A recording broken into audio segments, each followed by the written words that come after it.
In this video, we'll cover press kits. So if you don't know what a press kit is, it's basically a CV, a PDF that you want to send to people from the scene to show your achievements, like your releases, your past gigs, your supports, a bio, all of this stuff. As always, there are a lot of options to do a good press kit. I will just show you the way I did it and what is important to add in my opinion, but you can really do whatever you want. Just be sure to add some pretty important information. Press kits, you will mainly send them to promoters to just to have a recap of your career.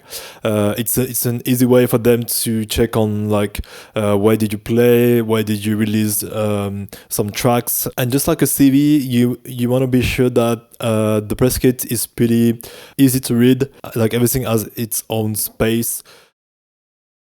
So here is my press kit. So mine has 2 pages. First one is about just myself, so bio, links, and picture. And second one is about gigs and releases, so my career steps in a way. So first page, I put my name as a title here.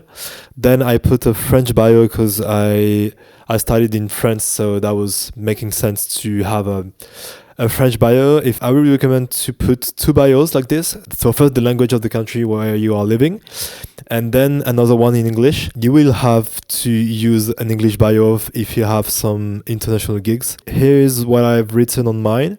I said that I founded my label and a collective to show that I am involved in the scene in a way with other projects like a label or a collective. As you can see, I made that clickable. So whenever you click on this, it leads to SoundCloud and it leads to Instagram. Then I talk about my influences, eclectic sets, and different styles I play. Then I add some supports and I write down the most famous artists who already supported my music. Then I talk more specifically about my style of production. So blend of techno, house, trance, strong emotions, stuff like that. Then I talk more about my EPs. After that, I add links. I added a tracks button. So whenever you click on this, it leads to a SoundCloud playlist. I prefer to put a SoundCloud playlist because this press kit will be only for professionals. So only for people who work in the scenes, label managers, promoters, agencies, people like that. I have more streams on SoundCloud than on Spotify. So I want to optimize and I want to show the best side of myself. So I prefer to put the platform where I do the most streams. That makes sense to me. Then I add the podcast playlist. So same, it leads to a SoundCloud playlist. Then I add a live stream. So a whole live stream. This is my most famous live stream I've done, so I prefer to put it here. And same for this one. This is like the other most famous live stream I've done, so I prefer to highlight these 2 so that people will mainly go on these 2 rather than listening to some kind of other podcasts. Then I put a picture of myself, and then at the bottom I added some links again. This one is for pictures of myself. It leads to a Google Drive. I will just quickly show you where I found the icons. You can find them on a website called PRESSKIT, like this. You need to add like icon to find icons. Then you can search for like Spotify, and you will get the icons. So the first icon is pictures. When you click on this, it leads to a Google Drive where you can find pictures of me. I divided this in 2 folders. So first one is live.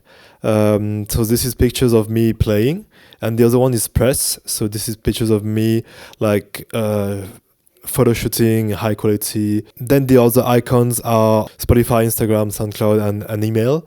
The second one is videos.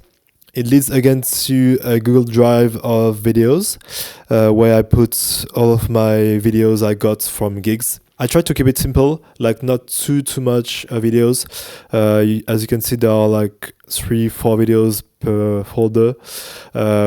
Otherwise, like if you have 15 videos, promoters who use your videos, they will be a bit lost and it's a bit annoying. I will just make a break here I will talk about this drive. So this drive basically is my PRESSKIT drive.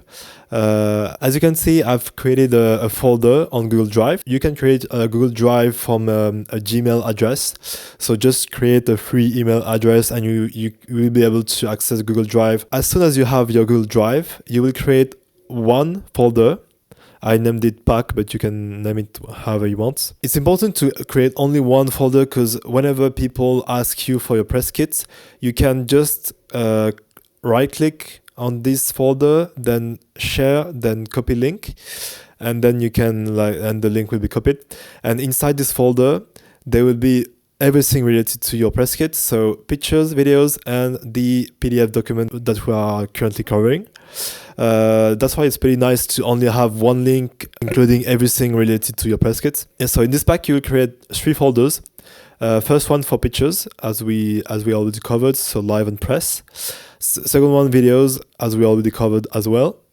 And third one, it's important to create a folder for your PRESSKIT only, just because this document, this PDF, will be updated quite a lot, because every time you will have more gigs, every time you want to change your bio, every time you want to update something about your PRESSKIT, you will have to delete this document and upload a new one. The thing is, if you already sent a link to this document to promoters, to labels, or if you want to add your PRESSKIT link, I don't know, like in your Linktree, in your SoundCloud, if you delete the document, then the link will be broken, like the link won't work. Whereas if you create a folder like this, and you right click, share, copy link, and you put this link to the folder and not to the document, then the link will not be broken. The link will only stay the same, because you will never want to delete this folder. So you can freely use the link of the folder, and when people open the link, they will land on this page, and they will just have to open the document. The folder will never change, only the content will change. I don't know if I was very clear here. If you have any questions about that, be sure to write it down, then we can talk about that together at the end of the courses. So if we go back on the PRESSKIT, we've covered the first page. Now moving on to the second page. First part is about my past gigs. So here I make a list of my main gigs. I don't put them all because otherwise it would be too much, but if you don't have much gigs, just put all of your gigs. If you already had a lot of gigs, I will recommend to put the main ones. So as you can see, I put first the name of the venue, then the city, and then a flag of the country. At the bottom, I put a link to my next gigs. It's a link to the smart link of Bands in Town. I will show you at the end of this video how to create clickable buttons like this. Moving on to my EPs, I put the name of the EP, the label, and the streams it got. Streams are covering all platforms, so SoundCloud and all platforms like Spotify, Apple Music and stuff. You can really approximate that, like no one will ever do the calculations.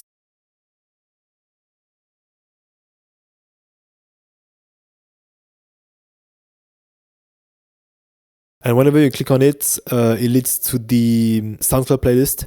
So again, I prefer to put a SoundCloud playlist instead of a tune links, because again, I am thinking that I will mainly talk to promoters. I need to show my main metrics. So I need to show that I have a strong support from the audience and stuff like that. And then I list my main tracks, so the tracks that got the most support. Again, I put just the name, label, and number of streams. And at the very end of the PRESSKIT, I put the biggest artists who already supported my tracks. So it's a bit of a duplicate with this.